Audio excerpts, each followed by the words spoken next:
Come on. Go on. In. Useless.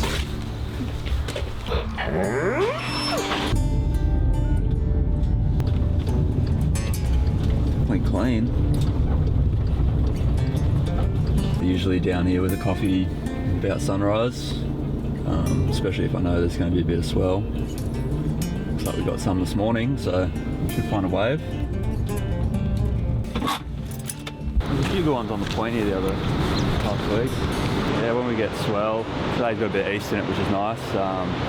Yeah, I think one of the strengths of this area is we have so many headlands and beaches that face slightly different directions. So yeah, there's always plenty of options.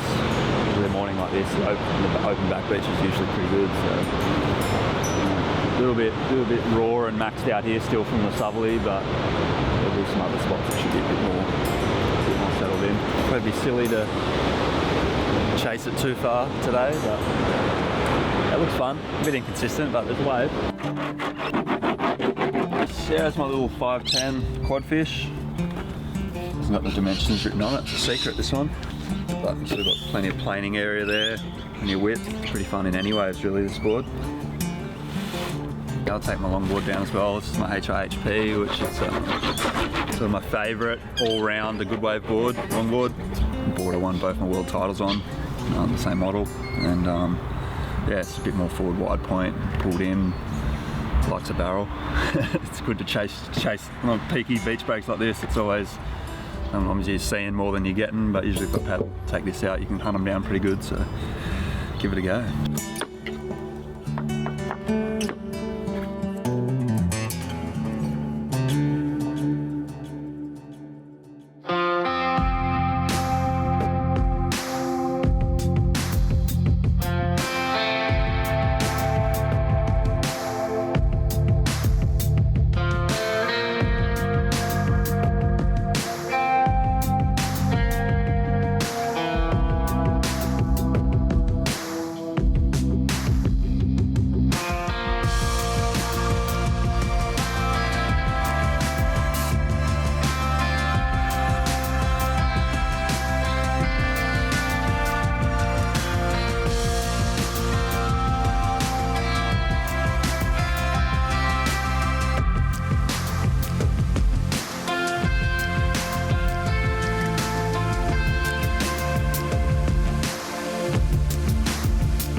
Salt off. Yeah, any day sort of roll into a couple of little barrels, it's always fun. So get some food and a coffee and check in with the wife, make sure she hasn't had the baby. I'm expecting any day. I don't think anyone's ever fully ready to, to have a kid, but you know, we've got mum and dad just around the corner, and Gina and I both work from home, so yeah, it's going to be good. We're really going to sort of make the most of, you know, raising a little one. Dad started collecting when I was 1 or 2 years old. This old Gordon woods here was all pulled apart and about to go on a fire. Yeah, obviously couldn't let that happen. A bit of surf history, so swapped it for a bunch of firewood, and yeah, after that just set out to get one of everything through the history of surfing, just to preserve it. Everything's got a history in our sport.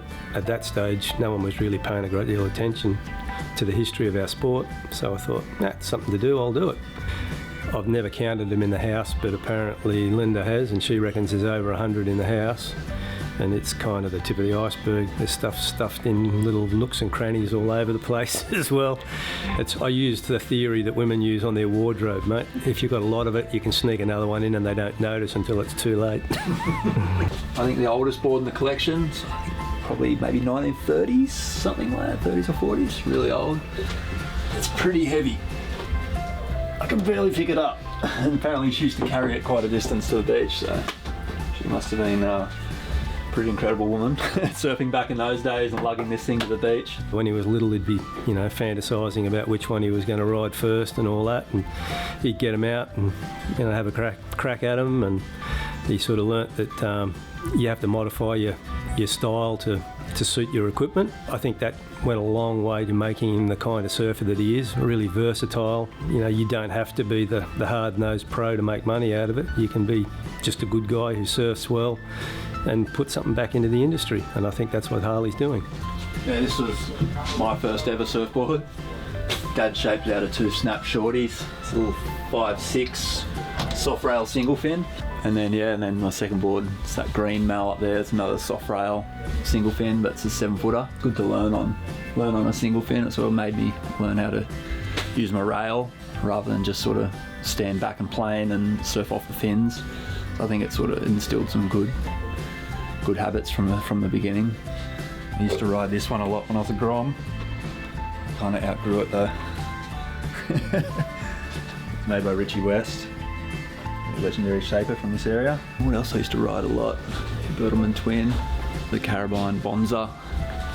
When the waves were fun, it used to a bit hollower. I found that to be a really, really good board in like hollow waves, chasing peaks. Just heaps of meat under the chest, paddles really well.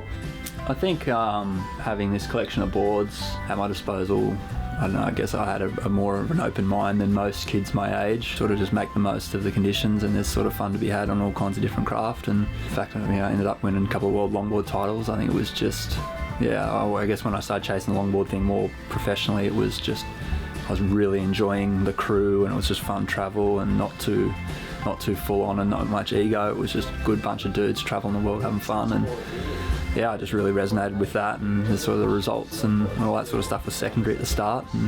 But very thankful to end up where I have.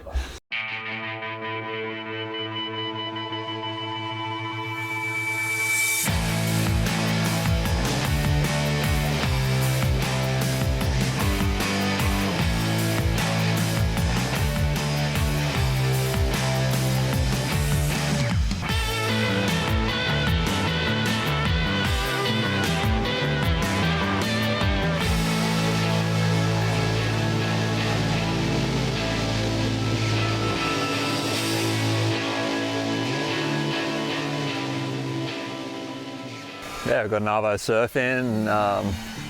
Usually if I've been out all day, these two are extra feral, so got to get them out for a walk. If it's after sort of 3:30, it's the witching hour.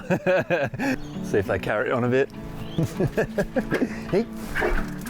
Yeah, pretty much end of every day, get the dogs out of the house. Yeah, in the evenings, always a nice time, especially in summer. You sort of don't like spend enough time in the sun. All you want to do is stay out of it. But yeah, always got to get these guys out for a little cruise around the block. It's good relaxed place to grow up on the Coffs Coast, especially some of these smaller villages like Emerald, just out of the town. Come on, stop eating poo. Plenty of national park and wide open spaces. So yeah, it's super nice, as you can see. Come on, up there.